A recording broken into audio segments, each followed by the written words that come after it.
लोग समझते हैं कि चंपारण का जो है पीजेंट्स मूवमेंट चंपारण का क्या था, क्योंकि हम इससे पहले बताए थे कि राजकुमार शुक्ला जो है वो लखनऊ सेशन 1916 में महात्मा गांधी जी से मिले थे और वो बताए थे कि हमारे यहाँ परेशानी क्या है, कि जो किसान के परेशानी है कि जो इंडिगो प्लांट्स है, जो नील की खेती जो है वह जबरदस्ती करवाया जाता है, प्लस में जो भी प्रोडक्शन होता है उसे टाइम पर लिया नहीं जाता है, उसे पैसा भी नहीं दिया जाता। प्लस में एक इसेंशियल कर दिया गया था कि आपको 20 कट्ठा में से 3 कट्ठा पर नील की खेती करना ही, इस तरह से करके जो कि फोर्सेबल बना दिया गया था।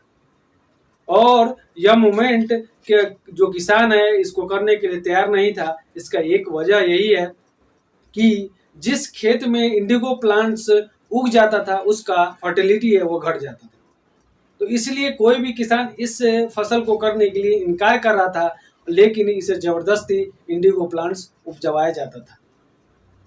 आखिर इंडिगो प्लांट को इतना फोर्सेबल क्यों बना रहा था, इसका वजह यही था कि क्योंकि भारत के जो इंडिगो प्लांट्स था वह बहुत ही उच्च कोटि का होता था, जिसके कारण यहाँ से जो कि इंडिगो जो कि कपड़ा रंगने के लिए विदेशों में ले जाया जाता था।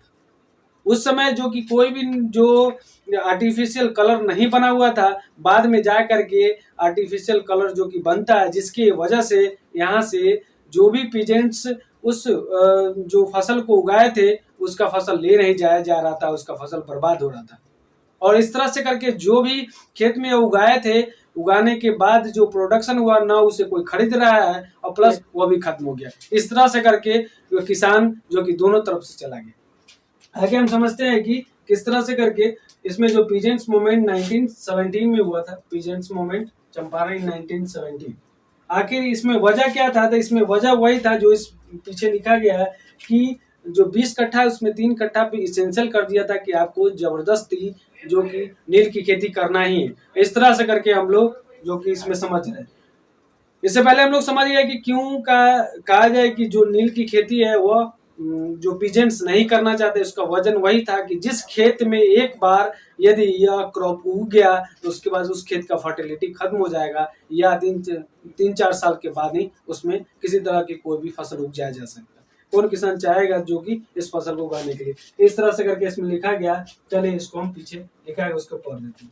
आगे, the peasantry on the Indigo plantation in the Champaran district of the Bihar was oppressed by the European plantation and completed to grow indigo on the last 3/20 of their land and sell it at price of the fixed plantation। इस तरह से करके इसमें लिखा गया जो बात हम आपको पहले ही पता है कि इसेंशियल था कि आपको 3/20 एरियाज में जो कि इंडिगो प्लांट्स लगाना ही है, नहीं लगाते हैं तो वह आपसे किसी न किसी तरह से करता था। आगे इसमें जो कि लोकल लीडर जो कि राजकुमार शुक्ला जो कि उनसे मिले थे, बाद में गांधी जी जो कि इस बात को सुनते हैं और उन्हें बताया जाता है राजकुमार शुक्ला के द्वारा, और वह चंपारण में जो कि इस मूवमेंट के लिए आगे बढ़ते हैं। इस मूवमेंट के लिए जो गांधी जी और राजेंद्र प्रसाद और भी मजरूल हक और भी लोकल लीडर लोग साथ मिलकर के इस मूवमेंट को आगे बढ़ाए थे, और इस मूवमेंट का जो कि पॉजिटिव इम्पैक्ट दिखा, और यह मूवमेंट जो था उसे बंद करने के लिए या उसे कहिए कि समझौता करने के लिए वो तैयार हो गया अंग्रेज। और इस तरह से करके वह एक कमेटी बना देता है, जिस कमेटी में गांधी जी को भी एक मेंबर के रूप में रखा जाता है, और अंततः फाइनली जो कि कंपनसेशन दिया जाता है, जिसका फसल खराब हो गया उसे इंडिगो प्लांट्स के लिए कुछ पैसा दिया जाता है, और इस तरह से करके वह सॉल्व हो जाता है। आगे अगले बार जो इसमें बना दिया जाता है जो कि चंपारण जो एग्रीकल्चर एक्ट 1918, यह एक्ट ऐसा था कि किसी तरह की जो भी बाउंडेशन था इंडिगो प्लांट उपजाने पर, सारे बाउंडेशन को खत्म करके और पीजेंट्स को स्वतंत्र कर दिया जाता है कि आप जो भी फसल उगाना चाह रहे हैं आराम से उगाइए, कोई इसमें बाउंडेशन नहीं। इस तरह से करके not necessary for the Indigo plant growth, और किसी तरह की कोई जो कि जरूरी नहीं बना दिया गया इंडिगो प्लांट्स आपको उगाना ही, कोई भी प्लांट्स उगा सकते, इस तरह से करके। जो कि यह ब्रिटिश इसीलिए उस समय किया क्योंकि जो आर्टिफिशियल कलर है वो ब्रिटेन में आ गया था, और यहाँ से वो ढो करके क्यों ले जाता, जिसकी वजह से वो आर्टिफिशियल कलर वहीं यूज कर लेता था। इस तरह से करके यह जो कि पीजेंट्स मूवमेंट 1917 का खत्म हो जाता है।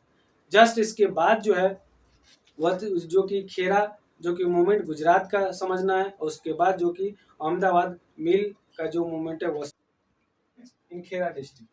आखिर यह मूवमेंट्स पीजेंट्स के द्वारा क्यों किया गया, इसका वजह क्या क्या था करने का, तो उसके बारे में समझ लेते हैं।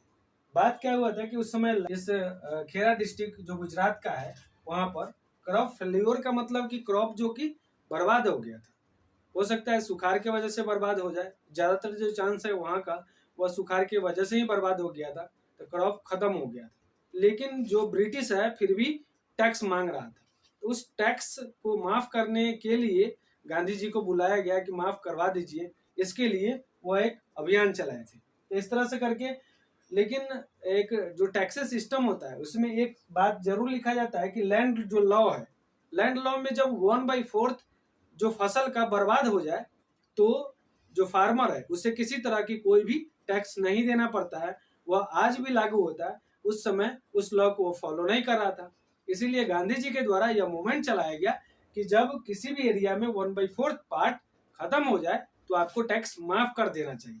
इसीलिए यह मूवमेंट को चलाया गया। गांधी जी के द्वारा वहां गए गांधी जी और उस मूवमेंट के द्वारा उसे माफ करवा दी। इस तरह से करके उन्हें इसमें भी सफलता मिल गई। आगे जो इसका अगला मूवमेंट जो है वह वर्कर मूवमेंट है। जो मिल जो वर्कर था उसका मूवमेंट है अहमदाबाद, जो कि गुजरात में ही पड़ता है। यह मूवमेंट आखिर है क्या, जो मिल वर्कर है उसके द्वारा क्यों यह मूवमेंट चलाया गया, उसका रीजन क्या है, तो उसके बारे में हम लोग समझ लेते हैं। अब उसके बारे में जो था कि उस समय जो अहमदाबाद था उसमें प्लेग जो डिजीज है वह फैल गया था। जो कोई भी डिजीज फैल जाओ, चाहे जो इस समय जो कोरोना फैला था उसमें जो मिल जो वर्कर है वो किसी भी फैक्ट्री में काम करते हैं तो उन्हें वह जो सैलरी है वो देना पड़ता है। और सैलरी देने का एक जो कि सिस्टम है कि आपको कितना देना पड़ेगा। कोई भी बीमारी है, आपको 2 साल 3 साल 4 साल तक आपके यहाँ काम किया है तो उसे डायरेक्ट आप सैलरी नहीं देंगे तो उसका घर कैसे चलेगा, इसलिए उसे सैलरी देना होता है। आगे इसमें जो समझना है कि जो मिल वर्क मालिक है वह मिल मालिक उसे 20% देने को तैयार था। जितना भी सैलरी होगा उसका 20% वह देने को तैयार था। लेकिन जो मिल वर्कर था वह 50% कह रहा था देने के लिए। इस तरह से करके दोनों के बीच यह विवाद था। इस विवाद को महात्मा गांधी जब जाते हैं तो वह दोनों के बीच के जो एक रास्ता निकालते हैं, जो कि तुम मांग कर रहे हो, तो इस तरह से करके ये 20% जो कि अंग्रेज दे रहा था या 50% जो कि वर्कर के द्वारा मांग था, क्या कि बीच में जो है वो 35% पे दोनों ही कर लो और समझौता कर लो। और इस तरह से करके यह जो मिल वर्कर का जो मूवमेंट है, इसी मिल वर्कर में फर्स्ट बार जो कि महात्मा गांधी जी के द्वारा भूख हड़ताल किया गया था।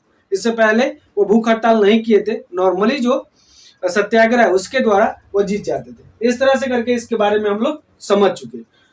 देखते हैं कि जो भी मूवमेंट्स हो, वह चंपारण हो, चाहे वह खेरा हो, चाहे अहमदाबाद हो, सब में गांधी जी के द्वारा एक चीज कॉमन किया गया था, जो वह सत्याग्रह के द्वारा या नॉर्मली बातचीत के द्वारा किसी बात को सुलझा लेते थे। इस तरह से करके हम लोग समझ चुके हैं।